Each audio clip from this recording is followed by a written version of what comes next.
Don't look now, but there's something funny going on over there at the bank, George. I've never really seen one, but that's got all the earmarks of being a run.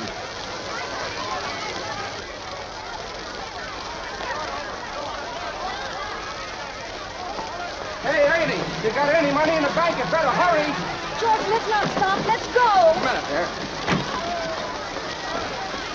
Uh-oh. Please, let's not stop, George. I'll be back in a minute, Mary.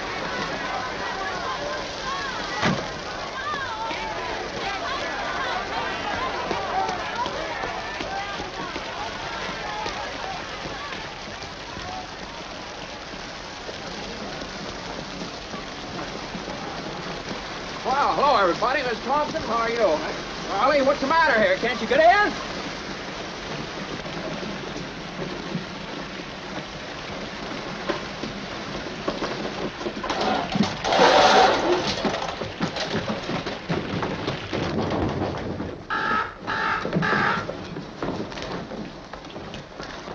What is this, Uncle Billy? A holiday?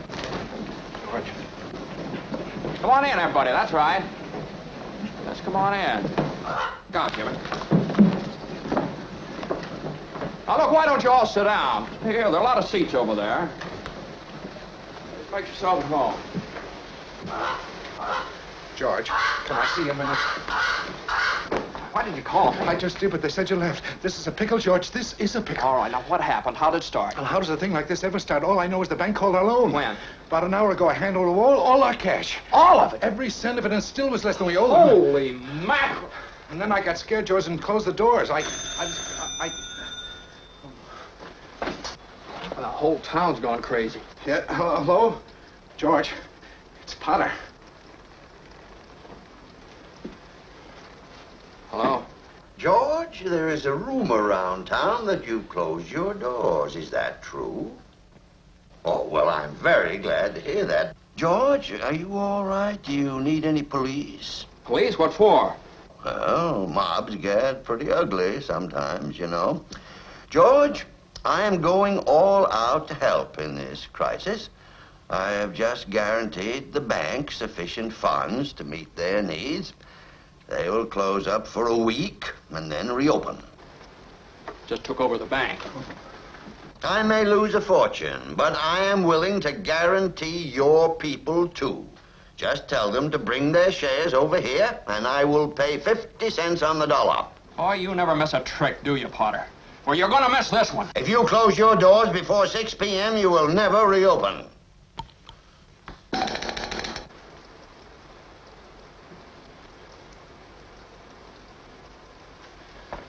George, was it a nice wedding? Gosh, I wanted to be there. Yeah. You can take this one off now.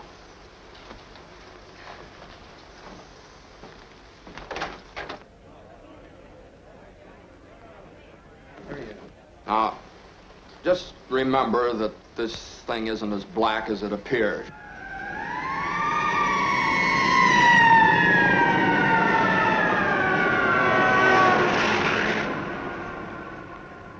I have some news for you, folks. I was just talking to old man Potter, and he's guaranteed cash payments to the bank. The bank's going to reopen next week. But, George, I got my money here. Did he guarantee this place? Well, no, Charlie, I didn't even ask him. We don't need Potter over here. And I'll take mine now. No, but you're thinking of this place all wrong, as if I had the money back in a safe. The money's not here. Well, your money's in Joe's house. That's right next to yours. And in the Kennedy house, and Mrs. Maitland's house, and 100 others. You're lending them the money to build, and then they're going to pay it back to you as best they can. Now, what are you going to do, foreclose on them? I got $242 in here, and $242 isn't going to break anybody. Okay, Tom. All right. Here you are. You sign this. You get your money in 60 days. 60 days? Well, now, that's what you agreed to when you bought your shares. Tom, did you get your money? No. Well, I did. Old man Potter will pay 50 cents on the dollar for every share you got. 50 cents on the dollar? Yes, cash. Well, what do you say? No, Tom, you have to stick to your original agreement. Now, give us 60 days on this Okay, thing. Randall. Are you going to Potter's? Better to get half than nothing. That's what I said. Tom! Randall, now, Randall, wait a minute. Now, wait. Now, listen. Now, listen to me. I beg of you not to do this thing. If Potter gets a hold of this building and loan, there'll never be another decent house built in this town. He's already got charge of the bank, he's got the bus line, he's got the department stores, and now he's after us. Why? Well, it's very simple, because we're cutting in on his business, that's why. And because he wants to keep you living in his slums and paying the kind of rent he decides. Joe, you had one of those Potter houses, didn't you? Well, have you forgotten? Have you forgotten what he charged you for that broken-down shack? Here, Ed, you remember last year when things weren't going so well and you couldn't make your payments? Well, you didn't lose your house, did you? You think Potter would have let you keep it? Can't you understand what's happening here? Don't you see what's happening? Potter isn't selling, Potter's buying. And why? Because we're panicky and he's not, that's why. He's picking up some bargain. Now, we can get through this thing all right. We've got to stick together, though. We've got to have faith in each other. But my husband hasn't worked in over a year, and I need money. How am I going to live until the bank opens? I got doctor bills to pay. I need cash. I can't keep my kids on faith. I've got to have... How much do you need? Hey! I got $2,000. Here's $2,000. This will tide us over to the bank reopens. All right, Tom, how much do you need? $242. No, Tom, just enough to tide you over until the bank reopens. I'll take $242. There you are. That'll close my account. Your account's still here. That's a loan. Okay. All right, Ed. Well, I got $300 here, George. All right, now, Ed, what'll it take until the bank opens? What do you need? Well, I suppose $20. $20. Now you're talking. Thanks, Ed. That's fine. All right, now, Miss Thompson, how much do you want? But it's your own money, Now, George. don't mind about that. How much do you want now? I can get along with 20, all right. $20, fine. And I'll sign the papers. You don't have to sign anything. I know you pay when you can. That's okay. All right, Miss Davis. Could I have $17.50?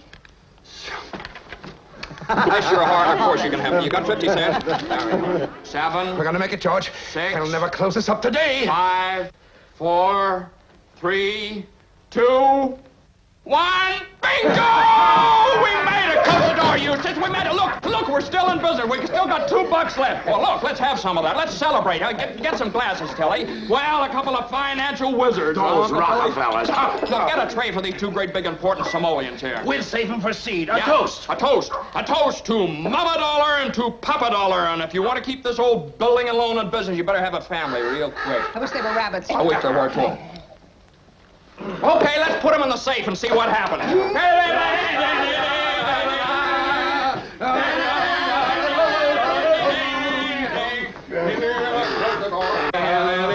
Folks, wedding cigars. Oh, wedding. Holy mackerel, I'm married. Where's Mary? Mary! Oh, poor Mary. Look, I got a train to get, and the train's gone. Well, I wonder if Ernie's still here with his taxi cab. George, there's a call for you. Look, will you get my wife on the phone? She's probably over at her mother's. Mrs. Bailey is on the phone. I don't want Mrs. Bailey. I want my wife. Mrs. Bailey. Oh, that's my wife. Here, I'll take it in here.